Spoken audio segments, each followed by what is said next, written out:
그 신사적이라는 표현 자체가 어떤 것인가 하면 간절한 마음으로 말씀을 받고 이것이 그러한가 하여 날마다 성경을 상고함으로 그 중에 믿는 사람이 많았다라고 그렇게 이야기합니다. 그러니까 성경이 이야기하는 신사적이다라는 얘기는 우리가 일반적으로 생각하는 젠틀맨십하고는 또 틀린 거죠. 그죠? 그래서 그 신사적이라는 말 자체가 간절한 마음으로 말씀을 받고 이것이 그러한가 하여 날마다 성경을 상고하는 것. 그러니까 여러분들은 하나님의 백성으로서 신사적이 되어야지 됩니다. 어떤 의미에서요? 간절한 마음으로 말씀을 받고 이것이 그러한가 하여 날마다 성경을 상고하는 그것이 여러분들에게 필요한 겁니다.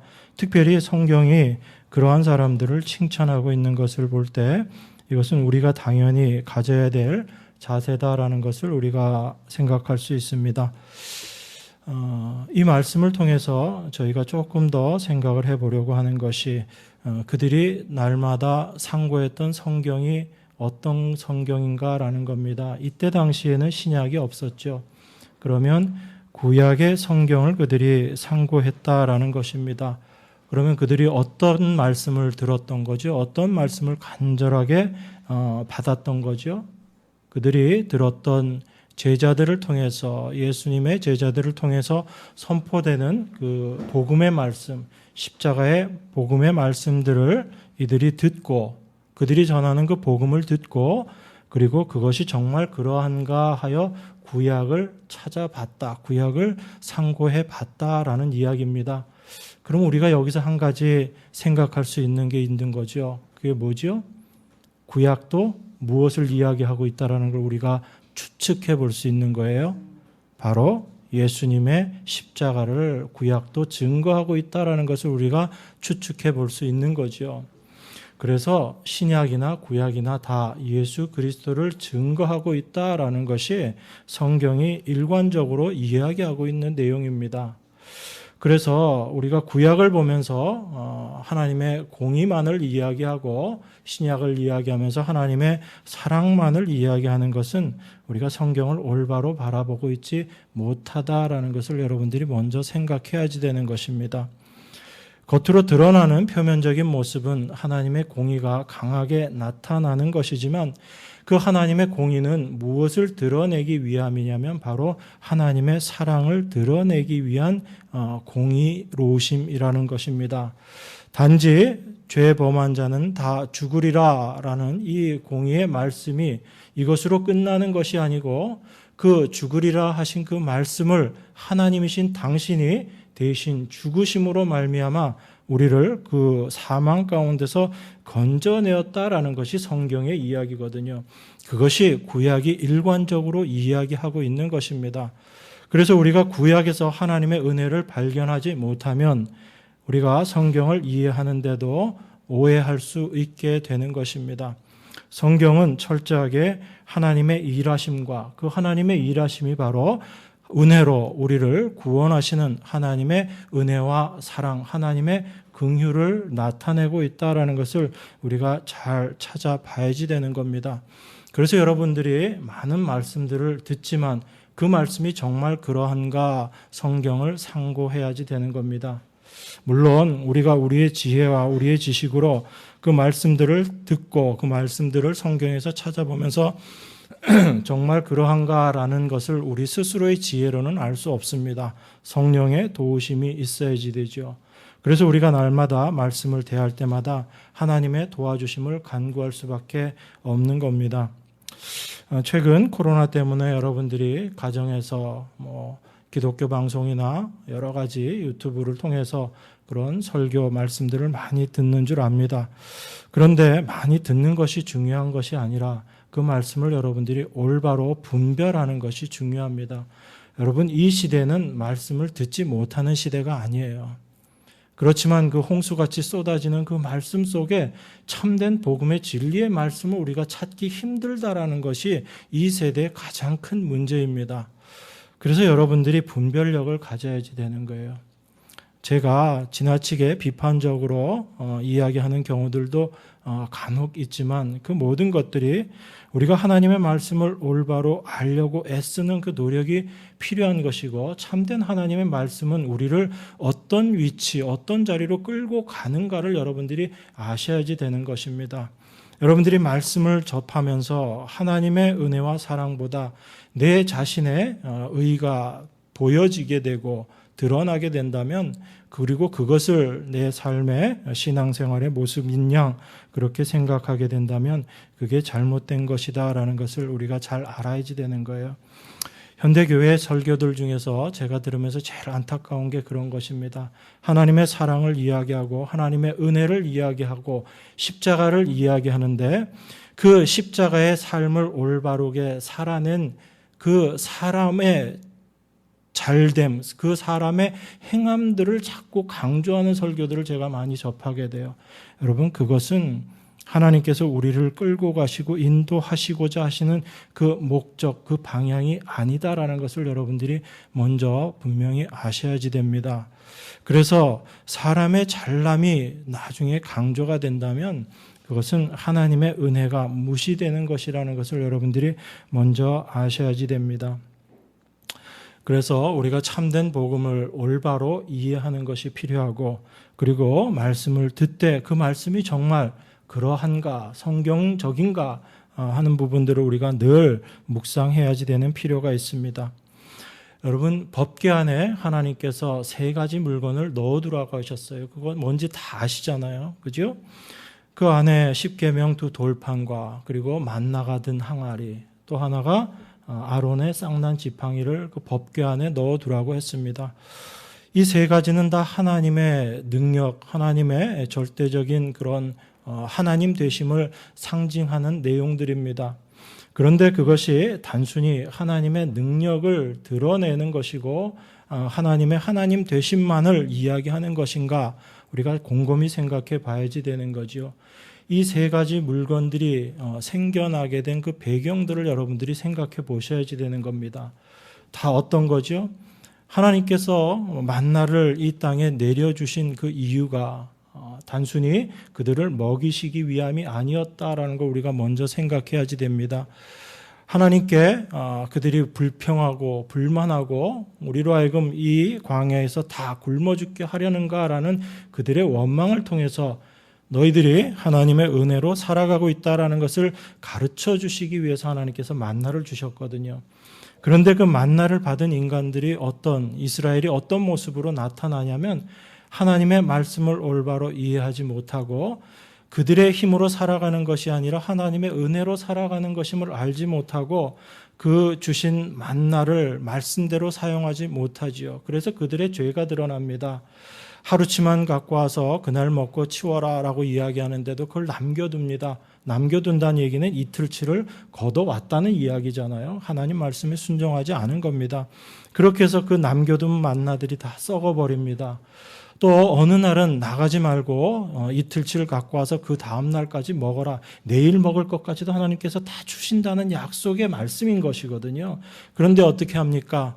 그 다음 날 또 나가는 거예요. 나가서 만나가 없음을 보고 허탕치고 들어오는 거지요. 우리의 힘으로 살아가고자 하는 것이 아님 하나님의 은혜로 살아가는 것임을 그 만나를 통해서 우리에게 보여주시면서, 그것은 하나님의 능력이지만 또 하나의 모습은 뭐지요? 바로 죄된 인간의 모습을 철저하게 드러내고 있는 것이 만나거든요. 여러분, 아론의 쌍난 지팡이도 동일한 것입니다. 하나님께서 세우신 모세의 권위를 부정하는 그 일들, 바로 하나님을 부정하는 것이거든요. 하나님의 권위를 부정하는 것. 그 하나님의 권위를 부정하는 그들에게 모세가 참된 하나님의 종이다라는 것을 드러내기 위한 것이 그 아론의 쌍난 지팡이 사건입니다. 그 모든 것들이 하나님의 은혜, 하나님의 능력을 이야기하지만 그 안에 실제 의미는 어떤 거예요?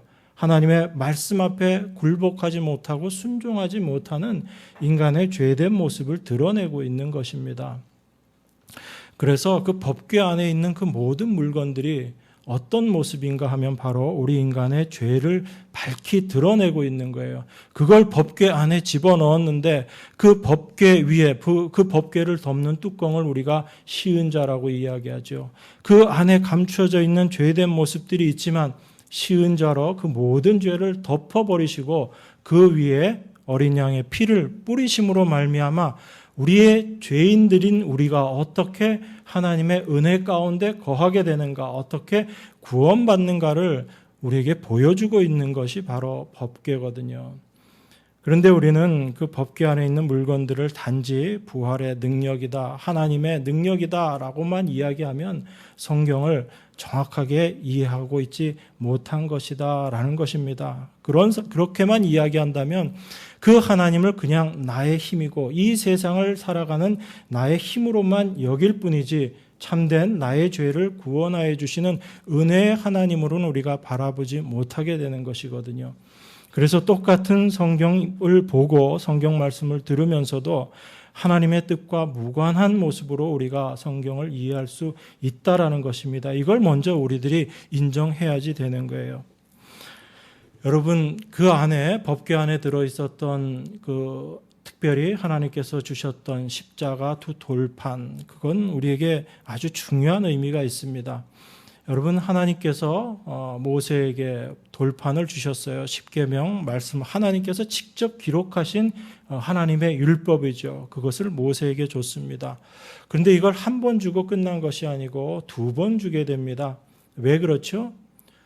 분명히 하나님께서 그 돌판에 직접 하나님께서 쓰셨어요. 그 돌판에 직접 그 십계명 그것을 다 쓰셔가지고 모세에게 주셨습니다. 그런데 그 돌판을, 그 하나님의 법을 모세가 받고 있을 때 이스라엘이 어떤 모습으로 나타나게 되냐면 하나님을 하나님으로 인정하지 않고 범죄하는 죄인의 모습으로 드러나게 됩니다. 하나님의 율법의 말씀을 이스라엘에게 전했을 때 이스라엘이 어떻게 이야기하죠? 우리가 이 모든 말씀 다 지키겠습니다 라고 그들이 목소리 외쳤거든요. 그랬는데 그들이 모세가 하나님의 그 말씀을 받아오는 그 시간에 범죄하게 됩니다. 왜 그렇죠? 우리가 원하는 그 하나님의 모습이 보이지 않기 때문에 그랬어요. 그들이 원했던 그 하나님의 모습이 보이지 않기 때문에 그들이 원하는 하나님, 그 우상을 만들어버린 겁니다. 그게 인간의 죄된 모습, 타락한 모습이거든요. 모세가 그 이스라엘의 범죄한 모습을 보고 돌판을 던져서 깨버립니다. 그것은 단순히 모세가 혈기가 나서 돌판을 던진 것, 그것만을 이야기하는 것이 아니라 그 율법이 깨어짐으로 말미암아, 그 돌판이 깨어짐으로 말미암아 이스라엘이 하나님의 심판에서 벗어나게 된다라는 것을 이야기하는 거예요. 그 돌판에 쓰여진 대로라면 이스라엘은 그 자리에서 다 죽어야지 되는 거예요. 그래서 모세가 그것을 던져서 깨버릴 수밖에 없었던 거죠. 그게 깨어짐으로 말미암아 그들이 죽지 않았던 거예요. 그 깨어짐이 바로 예수 그리스도를 상징한다라고 바울이 나중에 이야기합니다. 그 반석이신 예수 그리스도를 이야기하고 깨어지는 그 예수 그리스도를 이야기하는 것이 바로 그 돌판의 깨어짐이거든요. 하나님께서 그러한 이스라엘의 범죄를 보면서 내가 저들을 다 멸절시켜버리고 모세 너로 말미암아 내가 새 백성들을 만들어내겠다라고 이야기할 때 모세가 하나님 앞에 간절히 기도합니다. 무엇을 위해서 기도하죠? 무엇을 하나님 앞에 상기시킵니까? 모세가 하나님 앞에 당신의 약속, 아브라함, 이삭, 야곱, 이스라엘에게 했던 그 약속을 하나님 기억하시고 그들을 용서해 달라고 모세가 간절히 간구합니다. 그 모세의 간구하심을 하나님께서 들으시고 다시 모세로 하여금 두 번째 돌판을 만들게 하시는 그 일을 하시는 거죠. 돌판을 준비해 오라고 하시고 하나님께서 직접 그 돌판 위에 다시 하나님의 법을 쓰셔가지고 모세에게 줍니다. 그게 바로 그 두 번째 돌판의 의미거든요. 그런데 그 두 번째 돌판과 첫 번째 돌판 사이에 한 가지 내용이 더 있습니다. 똑같은 하나님께서 율법을 주시는 것 같은데, 그래서 그 첫 번째 돌판과 두 번째 돌판이 똑같은 것 같은데 그 중간에 어떤 내용이 한 가지가 추가가 됩니다. 그게 우리 출애굽기 33장에 보면 그 말씀이 있습니다. 출애굽기 33장 19절에 보면요, 이렇게 이야기합니다. 여호와께서 가라사대 내가 나의 모든 선한 형상을 내 앞으로 지나게 하고 여호와의 이름을 내 앞에 반포하리라. 나는 은혜 줄 자에게 은혜를 주고 긍휼히 여길 자에게 긍휼을 베푸느니라. 이렇게 말씀합니다. 하나님께서 모세의 그 말을 받아들이시고 두 번째 돌판을 준비하라고 하시기 바로 전에 하나님께서 하신 말씀이에요. 하나님께서 내가 나의 모든 선한 형상을 내 앞으로 지나가게 하겠다. 그리고 여호와의 이름을 내 앞에 반포하겠다라고 이야기하십니다. 그리고 나서 하시는 말씀이 나는 은혜 줄 자에게 은혜를 주고 긍휼히 여길 자에게 긍휼을 베푸느니라. 그렇게 이야기하시는 거예요. 그리고 나서 하나님께서 어떤 일을 하시냐면 모세 앞을 지나가십니다. 모세 앞을 지나가시는데 하나님께서 지나갈 때 모세가 그 하나님의 영광을 보면 어떻게 되는 거예요? 하나님과 얼굴을 대하면 죽을 수밖에 없기 때문에 하나님께서 모세를 반석 틈에 두고 하나님이 지나가실 때, 하나님의 영광이 지나가실 때 하나님의 손으로 모세를 덮었다라고 이야기하세요. 그렇게 해서 모세가 죽지 않도록 하나님께서 돌봐주신 거죠. 하나님의 은혜가 모세를 덮은 겁니다. 그리고 나서 두 번째 돌판을 준비하라고 하셔서 하나님께서 그 돌판에 하나님의 율법의 말씀을 주시는 거거든요. 그런데 그 율법의 말씀을 주시기 전에 했던 말씀이 바로 나는 은혜 줄 자에게 은혜를 주고 긍휼히 여길 자에게 긍휼을 베푸느니라 라고 이렇게 말씀하십니다. 그러면 그 두 번째 돌판, 그 율법의 의미가 무엇이다라는 것을 우리가 생각해 볼 수 있는 거예요. 우리 인간이 구원받는 것은 율법 지킴으로 구원받는 것이 아니라 하나님의 은혜와 긍휼하심으로 말미암아 우리가 이제 구원받게 되는 것이다라는 것을 보여주고 있는 거죠. 바로 하나님께서 그 율법을 주시는 사건을 통해서 지금 하나님은 우리에게 무엇을 이야기하고 계신 거예요? 율법을 지킬 수 없는 인간의 불가능성, 바로 죄인된 모습을 철저하게 드러내시는 거예요. 그 첫 번째 돌판 사건을 통해서 우리 인간은 그 누구도 하나님의 말씀을 스스로 지켜서 그 율법을 지켜서 구원받을 수 있는 존재가 아무도 없다라는 것을 우리에게 보여주시는 것입니다. 그래서 그 첫 번째 돌판은 깨어져 버릴 수밖에 없는 거예요. 그것이 깨어지고 나서 다시 하나님께서 두 번째 돌판을 주시는 것입니다. 그렇기 때문에 그 두 번째 돌판, 그 율법은 하나님이 모세에게 주신 율법은 지키라고 주신 것이 아니라 그 율법을 통해서 하나님의 은혜와 긍휼을 올바로 깨닫게 하심이 율법 주심의 목적이라는 거예요. 그래서 하나님께서는 우리에게 그 율법을 주시면서 지키라라고 말씀하십니다. 그래서 우리는 그 율법을 지키는 자리로 나아가야지 되는 거예요. 그런데 그 율법 지킴을 통해서 우리에게 알게 하는 것은 무엇입니까? 우리가 율법을 지켜서 의로운 자가 될 수 있다라는 것이 아니라 그 율법 앞에 우리는 맞아 죽을 수밖에 없는 그런 심판의 존재, 저주의 존재다라는 것을 율법을 통해서 깨닫게 되는 거죠. 그래서 하나님께서 그 율법을 지켜라라고 말씀하신 거예요. 그래서 그 율법을 통해서 내 자신의 모습이 어떠한지를 깨닫게 되고 발견하게 되었을 때 하나님의 은혜가 무엇인지, 긍휼하심으로 말미암아 하나님의 긍휼하심으로 말미암아 구원함을 받는 것이 무엇인지를 우리가 올바로 알게 되고 그 하나님의 은혜 앞에 감사하게 되고 그 하나님의 은혜를 기뻐할 수 있는 존재가 되는 것입니다. 그렇기 때문에 하나님께서 그 두 번째 돌판을 통해서 이스라엘, 바로 교회의 구원은 율법이 아니라 하나님의 은혜와 긍휼하심으로 되어진다라는 것을 지금 우리에게 증거하고 있는 것입니다. 그것이 바로 하나님의 은혜를 모든 성경의 말씀을 통해서 우리에게 증거하고 있는 거죠. 그래서 우리는 성경을 통해서 하나님의 은혜가 무엇인지를 올바로 바라볼 수 있어야지 됩니다.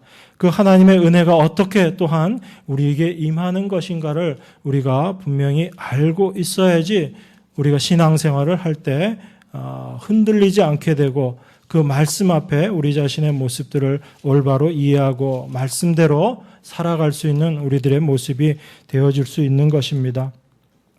여러분, 우리가 오늘 읽으신 이 본문, 사도행전 2장에 있는 이 본문 말씀, 2장이 어떻게 시작됩니까? 오순절 성령 강림 사건과 이어지는 베드로의 설교거든요.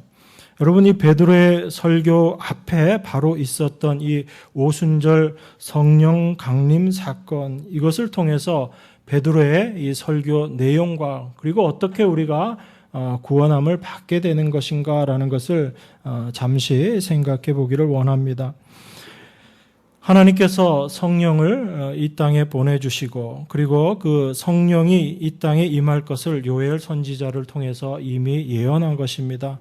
그래서 사도행전 2장 16절 이하에 보면 선지자 요엘로 말씀하신 것이다 라고 이야기하고 17절부터 하나님께서 말세에 내 영을 모든 육체에 부어줄 것이다 라고 그렇게 이야기합니다. 그래서 자녀들이 예언할 것이고 젊은이들은 환상을 보고 늙은이들은 꿈을 꿀 것이다 라고 이야기를 해요. 이것은 우리가 생각하는 그런 예언이나 환상이나 꿈 그런 차원의 얘기가 아니고 이 성령이 임함으로 말미암아 우리가 보이지 않는 것을 보는 것처럼 말할 수 있는 존재가 될 것이다 라는 거예요.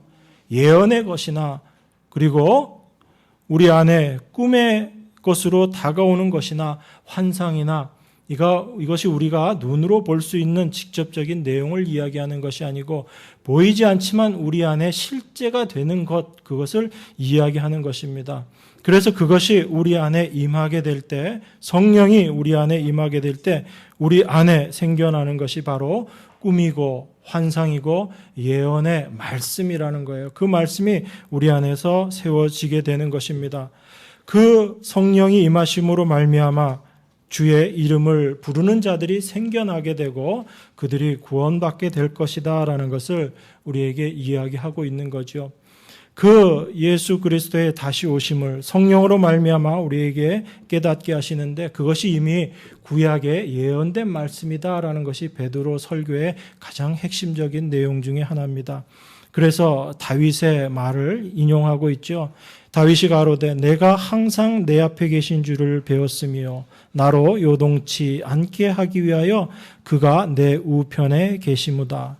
이러므로 내 마음이 기뻐하였고 내 입술도 즐거워하였으며 육체는 희망에 거하리니 이는 내 영혼을 음부에 버리지 아니하시며 주의 거룩한 자로 썩음을 당치 않게 하실 것이미로다. 다윗이 고백했던 그 예언의 말씀, 다윗 당시에는 아직 오시지 않았던 그 예수 그리스도의 십자가를 다윗이 예언하고 있는 거죠. 이것이 참된 예언이다라는 것을 우리에게 보여주고 있는 거예요.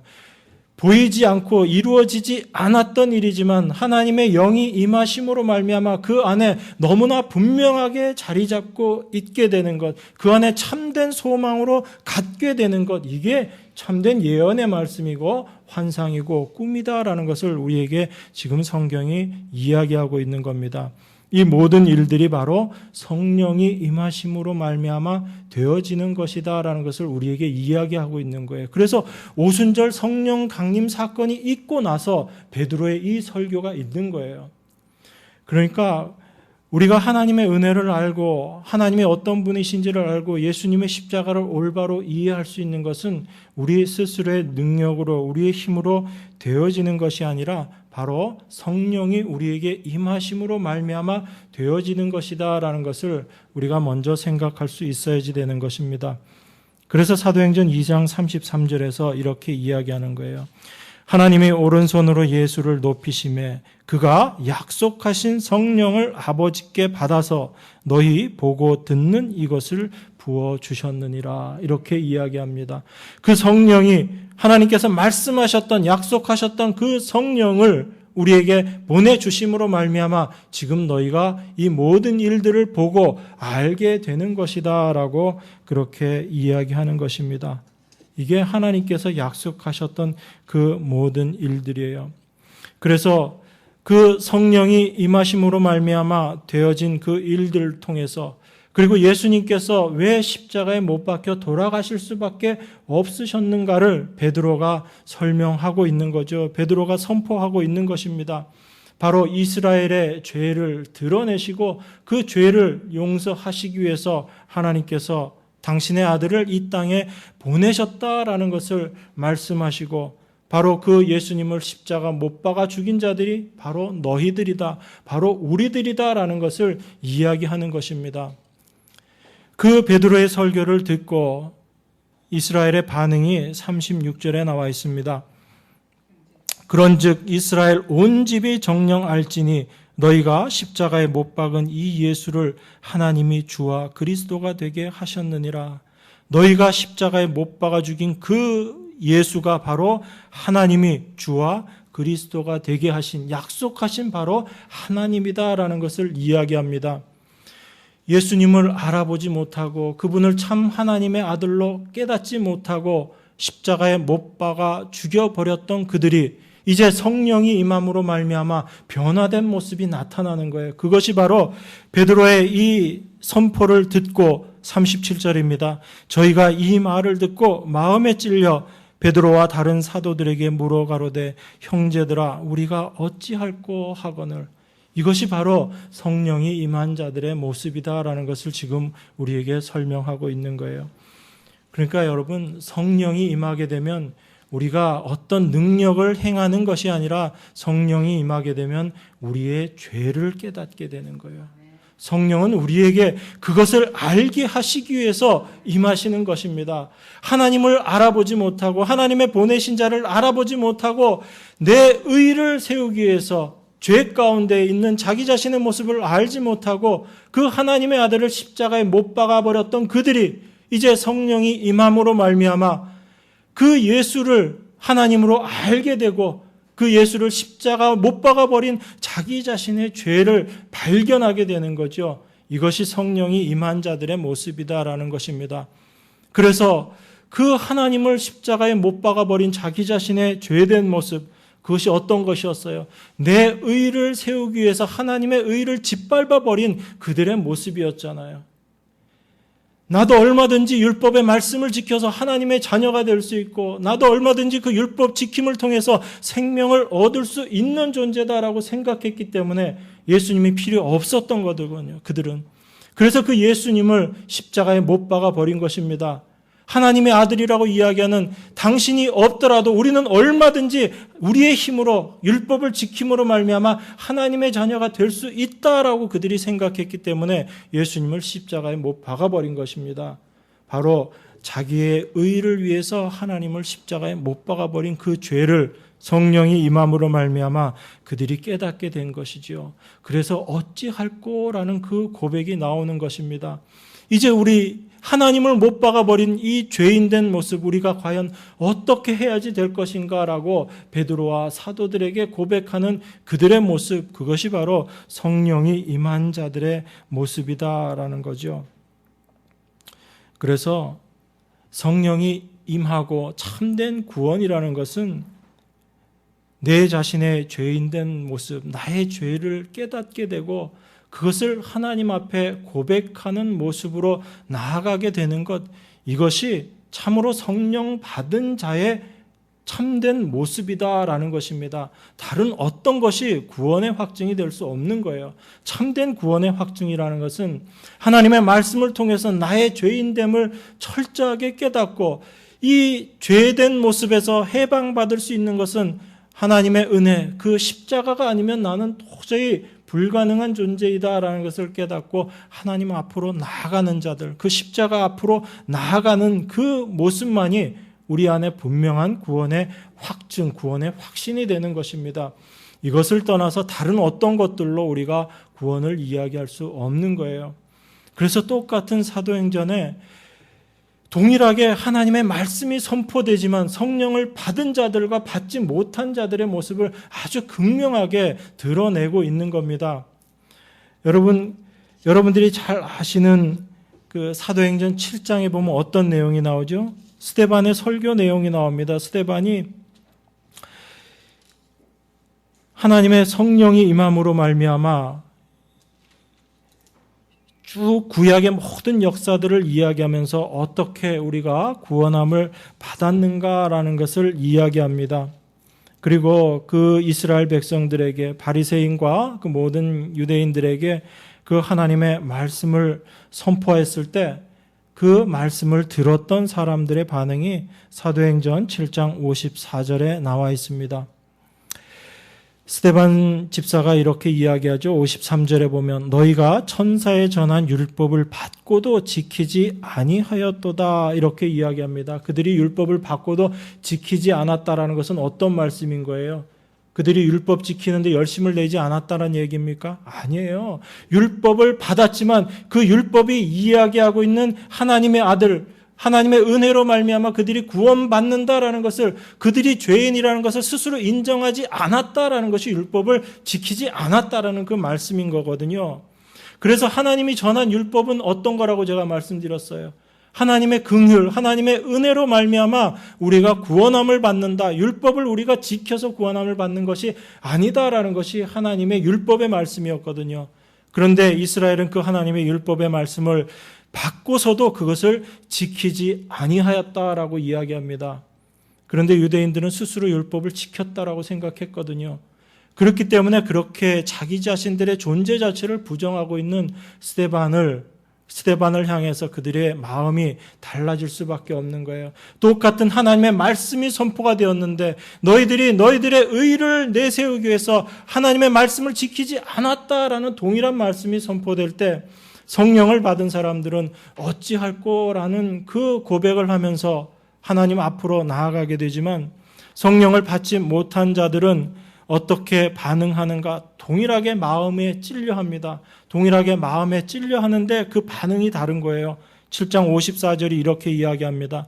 저희가 이 말을 듣고 마음에 찔려 저를 향하여 이를 갈거늘 스데반이 성령이 충만하여 하늘을 우러러 주목하여 하나님의 영광과 및 예수께서 하나님 우편에 서신 것을 보고 말하되 보라 하늘이 열리고 인자가 하나님 우편에 서신 것을 보노라 한데 저희가 큰 소리를 지르며 귀를 막고 일심으로 그에게 달려들어 성 밖에 내치고 돌로 칠세 증인들이 옷을 벗어 사울이라는 청년의 발 앞에 두니라. 똑같은 그 말씀을 듣고 그들이 동일하게 마음의 찔림을 받습니다. 마음의 찔림을 받는데 성령이 임한 자들은 어찌할꼬라는 탄식을 가지고 하나님 앞에 나오게 되는데, 동일하게 그 말씀을 듣고 마음의 찔림을 받았지만 그들은 어떻게 하죠? 이를 가는 거예요. 이를 갈고 그 말씀을 전했던 자들을 향해서 돌을 던지는 겁니다. 57절이 이렇게 이야기하잖아요. 저희가 큰 소리를 지르며 귀를 막고 일심으로 그에게 달려들어 성 밖에 내치고 돌로 쳤다라고 이야기합니다. 이것이 성령을 받지 못한 자들, 자기의 의를 주장하고 있는 자들의 모습인 거예요. 그래서 하나님은 우리가 어떻게 하나님의 은혜 가운데 거하게 되는가를 이렇게 이야기하고 있는 거예요. 하나님 분명히 말씀하셨죠. 내가 은혜 받을 자들에게 은혜 베풀고 긍휼 받을 자들에게 긍휼히 여길 자들에게 내가 긍휼함을 베푸시겠다라고 말씀하십니다. 하나님의 은혜와 긍휼하심으로 말미암아 내가 내 백성 만들어 내겠다라는 것이 하나님의 약속의 말씀이거든요. 이 약속의 말씀이 지금도 동일하게 이루어지고 있는 것입니다. 그래서 사도 베드로가 2장 40절에서 그 말씀을 하시는 거예요. 너희가 바로 이 패역한 세대에서 구원을 받으라라고 그 이야기를 하는 겁니다. 여러분, 패역한 세대라는 게 어떤 세대예요? 우리가 생각하는 패역, 요즘 TV 보면 패악질하는 사람들 많이 나와요. 그게 패역인가요? 성경이 이야기하는 패역이 어떤 거예요? 성경은 윤리 도덕적인 그런 걸 이야기하는 게 아닙니다. 어떤 게 패역인가요? 하나님의 말씀을 듣고도 내가 죄인임을 깨닫지 못하는 세대, 이것이 바로 패역한 세대라는 거예요. 그 패역한 세대에서 너희가 구원을 받으라라고 이렇게 이야기하는 것입니다. 예수님을 부인하고 나의 죄인됨을 알지 못하고 그것을 예수님을 십자가에 못 박았으면서도 여전히 그것이 죄임을 알지 못하는 세대, 자기의 의를 내세우는 세대가 바로 패역한 세대라는 것입니다. 이 패역한 세대에서 너희가 구원을 받으라라고 이야기하는 거지요. 바로 이 패역한 세대에서 구원을 받기 위해서 우리가 하나님의 말씀을 듣는 것입니다. 이 하나님의 말씀, 예수님의 말씀을 통해서 우리 자신의 죄인됨이 밝히 드러나게 되고 나를 구원하실 분은 주님밖에 없습니다라는 이 고백을 하는 자로 만들어 나아가시는 것, 이것이 바로 우리가 하나님의 은혜를 올바로 알아가는 거지요. 그래서 21절에서 그렇게 이야기하는 거예요. 누구든지 주의 이름을 부르는 자는 구원을 받으리라 라고 이야기하는 겁니다. 여러분, 그냥 예수님 이름 부르면 구원 안 받는 거예요? 그거 아니잖아요. 주의 이름을 부르는 자, 여러분, 이름을 부른다라는 것은 그분이 어떤 분인지를 안다라는 이야기예요. 그것을 알고 그분을 부르는 것이 이름을 부르는 거예요. 여러분들이 저를 부를 때, 아무개 목사라고 부를 때 내가 누구인지 여러분들이 아시기 때문에 저를 그렇게 부르는 거예요. 저와 다른 사람이 있으면 그 사람을 서로 구별하여 알기 때문에 나를 부르고 다른 사람을 부르는 겁니다. 그게 바로 이름을 부른다는 의미예요. 여러분들이 주님의 이름을 부르고 하나님을 부르고 예수님을 부른다라는 것은 그분이 어떤 분이신지 여러분들이 올바로 알아야지 그 이름을 부를 수 있는 겁니다. 그렇게 이름을 부르는 자들을 하나님께서 어떻게 하신다고요? 구원하신다고요. 그런데 그 하나님이 어떤 분이신지를 우리가 어떻게 알아요? 우리 인간의 지혜로 알 수 있습니까? 알 수 없잖아요. 그 하나님이 어떤 분이신지를 아는 것조차도 하나님께서 우리에게 깨닫게 하셔야지 이것이 가능한 것이잖아요. 그래서 그 하나님이 어떤 분이신지를 알고 내 모습이 어떠한지를 알게 될 때 우리는 이제 올바로 하나님의 이름을 부를 수 있게 되는 거예요. 그렇게 부르는 자들이 참된 마음으로 주여라고 외치는 자들이에요. 그냥 주여 삼창한다고 해서 주님을 부르는 게 아니다라는 겁니다. 여러분, 우리가 요한복음을 통해서 얼마나 많은 것들을 보고 있어요. 예수님께서 오셔서 이 땅에서 하신 일들이 뭐지요? 그냥 이적을 베푸시고 표적을 보여주시는 건가요? 그 모든 일들을 통해서 인간이 어떤 모습인가를 밝히 드러내시잖아요. 하나님께서 오병이어의 이적, 예수 그리스도를 통해서 그 이적을 행하니까 그 이적을 봤던 사람들, 그 표적을 봤던 사람들이 어떻게 나옵니까? 참된 그 표적의 의미를 깨닫지 못하고 내 배를 불려줄, 나를 먹여줄 그저 그런 분으로 예수님을 쫓아가면서 왕 삼겠다고 오는 것이, 그것이 타락한 이스라엘의 모습이었다는 거죠. 예수님은 그런 사람들 다 피해 가시잖아요. 그들을 피해서 예수님은 가버리십니다. 너희들이 원하는 그런 왕이 내가 아니다라는 것을 말씀하시는 거죠. 그래서 예수님이 행하신 그 모든 일들을 통해서 우리가 얼마나 죄인된 존재들인가를 밝히 드러내고 계시는 거예요. 그래서 우리 자신의 죄인됨을 알게 되는 것이나 하나님이 은혜와 긍휼을 하심으로 그러한 우리들을 구원하신다라는 이 모든 것들이 하나님이 우리 안에서 깨닫게 해 주심으로 말미암아 알아지는 사건들인 거예요. 그래서 성령이 임하지 않으면 이 모든 일들이 불가능하다라는 것을 보여주시기 위해서 성령의 임하심을 먼저 우리에게 보여주시는 것입니다. 그래서 그 성령이 어떤 일들을 하시는가를 보여주고 있는 게 사도행전의 모든 말씀인 거예요. 그래서 여러분이 사도행전이라고 이야기하지만 많은 사람들이 뭐라고 이야기해요? 이걸 성령행전이라고 이야기하잖아요. 사도들을 도구 삼아서 성령께서, 하나님께서 어떻게 일하시는가를 우리에게 보여주고 있는 겁니다. 그런데 성령행전이라고 이야기하면서도 그 성령행전의 참된 의미를 모르고 우리가 말씀을 보는 거예요. 하나님이 어떻게 일하시는지를 생각하는 것이 아니고 그 성령 받은 우리가 이제 어떻게 살아야지 되는가, 그런데 그것이 내가 여전히 중심이 되어서 내가 뭔가를 하려고 하는 그 삶의 모습으로 자꾸 우리는 나아가게 되는 거예요. 그게 아니라고 분명히 성경은 이야기하는데, 하나님께서 우리 안에서 성령이 임하시면 그 성령이 우리 안에서 하나님의 일을 해 나가실 거예요. 그 하나님이 우리 안에서 일하심으로 말미암아 우리는 분명히 전과 달라진 삶의 모습으로 나타날 수밖에 없습니다. 그런데 그 달라짐이 우리가 일반적으로 생각했던 그런 달라짐이 아니다라는 거죠. 단순히 성령이 임했기 때문에 이제 내가 그 성령을 힘입어서 성령을 능력 삼아서 내가 하겠다, 이것이 아니다라는 거예요. 성령이 우리 안에 임하셔서 이제 나를 도구 삼아서 하나님께서 직접 일하시겠다라는 거예요. 내가 깨닫지 못했던 하나님의 사랑을, 나의 죄인됨을 더 깊이 발견함으로 말미암아 하나님의 그 은혜의 깊이가 더 하나님의 그 은혜의 넓이, 하나님의 은혜의 높이를 더 풍성히 알아감으로 말미암아 하나님만을 찬양하고 하나님만을 감사하는 자로 우리를 만들어 가시는 거예요. 그 하나님의 은혜를 아는 자들의 삶의 모습이 자연스럽게 하나님 앞에 감사하는 삶의 모습으로 나타나게 되고, 그것이 성령의 열매로 우리의 삶을 통해서 드러날 수밖에 없는 거예요. 이것이 성령이 임한 자들에게 반드시 나타날 일들인 것입니다. 이것이 우리의 힘으로 성령의 열매들을 만들어내는 것이 아니다라는 거예요. 그래서 성령이 주가 되는 것입니다. 성령이 주인 되어서 우리를 도구 삼아 하나님께서 일하시는 거예요. 그래서 우리에게 소망이 있는 겁니다. 내 힘으로 하는 것이 아니라 하나님의 은혜가 내 안에 임해서 그 하나님께서 나를 붙잡고 가시기 때문에 날마다의 삶에서 나는 실패할 수밖에 없지만, 나는 쓰러질 수밖에 없지만, 그런 나를 하나님께서 붙잡으시고 하나님께서 약속하신 그 약속을 나를 통해서 이루어내시겠다는 거예요. 또한 이루어내실 것입니다. 그래서 우리의 약속의 말씀을 다 주셨잖아요. 너희 안에서 선한 일을 시작하신 이가 그리스도의 날까지 온전히 이루실 줄을 우리가 믿노라. 그것이 하나님 백성들의 고백인 거예요. 내 자신의 모습을 보면 도저히 불가능한 모습이지만 하나님의 은혜를 우리가 알기 때문에, 우리가 경험했기 때문에, 그 하나님을 믿기 때문에 우리 안에 참된 소망이 있는 것입니다. 여러분, 이게 환상이에요. 이게 꿈이에요. 이게 예언의 말씀인 겁니다. 요엘 선지자가 이것을 우리에게 예언한 거죠. 이 말씀을 먼저 우리에게 주신 것입니다. 그래서 그 하나님의 영이 임한 자들의 삶의 모습이 하나님 앞에 은혜와 감사 찬송밖에 없는 거예요. 그래서 우리는 점점 알아가는 겁니다.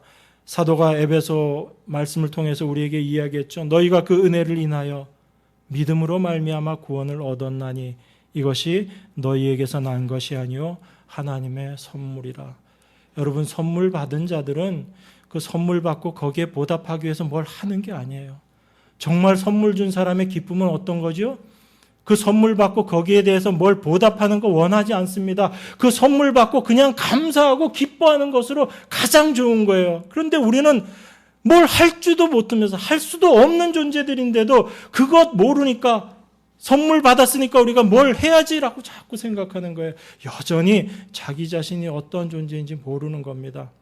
하나님의 은혜가 무엇인지를 알고 그 은혜로 말미암아 내가 믿음을 얻고 그 믿음으로 우리가 구원함을 얻었다라는 것, 이 모든 것이 하나님의 은혜로 우리에게 주어진 것이잖아요. 그래서 선물이라고 이야기하는 것입니다. 그래서 우리에게 행할 일은 감사밖에 없는 거예요. 그래서 에베소서 2장 9절에서 행위에서 난 것이 아니니 이는 누구든지 자랑치 못하게 함이니라. 우리는 그의 만드신 바라. 하나님께서 우리를 만드셨다고 이야기하잖아요. 그리스도 예수 안에서 선한 일을 위하여 지으심을 받은 자니 이 일은 하나님이 전에 예비하사 우리로 그 가운데서 행하게 하려 하심이라. 예수 안에서 선한 일 위해서 지으심을 받은 자래요. 여러분, 선한 일이 어떤 일이에요? 여러분들이 행하는 어떤 다른 일들입니까? 여러분, 예수님이 분명히 얘기하셨잖아요. 선한 이는 누구 한 분밖에 없다고요. 하나님 한 분밖에 없다고요. 그럼 그 하나님의 일이 뭐라고 이야기했어요? 하나님의 보내신 자를 믿는 것, 그게 하나님의 일이라고 이야기하잖아요. 그럼 여러분, 선한 일이 어떤 거예요? 여러분들이 생각하는 전도하고 헌금 많이 하고 주일 성수하고 이게 선한 일이 아니라 하나님의 아들 보내신 그 일을 올바로 믿고 그 믿음 가운데서 날마다 살아가는 것, 그게 바로 선한 일이고, 우리로 마여금 하나님께서 그러한 자로 만드시고 우리를 그 가운데서 행하는 자로 우리를 만들시기 위해서 하나님께서 우리에게 믿음을 주시고 우리를 구원하신 것이다라는 거예요. 그걸 우리가 분명히 알게 될 때 우리의 삶 가운데는 날마다 감사와 하나님 앞에 찬송으로 나아갈 수 있게 되는 것입니다. 이 하나님의 은혜를 우리가 알지 못하면 은혜 받았다라고 얘기하면서 다시 율법으로 떨어지는 거예요. 그걸 갈라디아서에서 사도가 이야기하고 있는 것입니다. 단순히 믿음 플러스 율법 행함, 할례 행함, 이걸 이야기하고 있는 게 아니에요. 참된 은혜가 어떻게 임하게 되고 그 은혜 받은 사람들의 삶의 모습이 어떠한가, 그리고 무엇이 성도들을 붙잡고 있는 율법인가, 그것을 벗어버려라라고 이야기하는 게 갈라디아서 말씀이거든요. 그래서 하나님의 은혜만을 온전히 드러내기를 원하는 것, 그것이 사도의 평생의 고백이었습니다. 그래서 사도의 마지막 고백이 그거잖아요. 나의 나된 것이 하나님의 은혜다. 그 하나님의 은혜를 이야기하는 사도의 그 말에서는 자기 자신의 잘남이라는 건 하나도 없는 거잖아요. 그것이 바로 하나님께서 만들어내시는 성도의 모습이다라는 것을 우리에게 보여주고 있는 겁니다.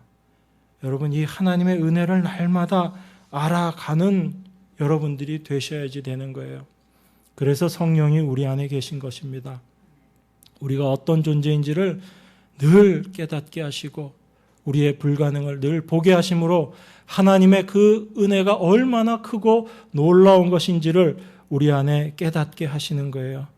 이게 믿음으로 살아가는 성도들을 통해서 나타나게 되는 성령의 열매, 믿음의 열매입니다. 여러분, 교회는요, 이것 위에서 부름 받은 거예요. 이것만을 드러내는 자들이 바로 교회로 부르심을 받은 사람들입니다. 천국의 온전한 소망을 갖고 있기 때문에 이 세상의 것들을 바라보지 않게 되고 오직 하늘만 소망하며 하나님의 은혜만 바라보며 살아가는 자, 이들이 참된 성도입니다. 이 하나님의 은혜를 날마다 알아가는 여러분과 제가 되기를 원합니다. 기도하겠습니다. 하나님 아버지, 감사합니다. 하나님, 저희들에게 부어주신 은혜가 무엇인지, 또한 우리가 날마다의 삶을 통해서 어떤 것을 고백하는 자가 되어야 하는지 말씀을 통해서 잠시 묵상했습니다.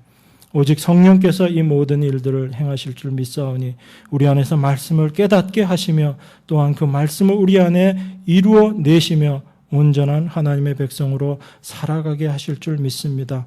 하나님, 말씀하셨사오니 성령으로 온전케 하여 주시옵소서. 귀하신 예수 그리스도 이름으로 기도드리옵나이다. 아멘.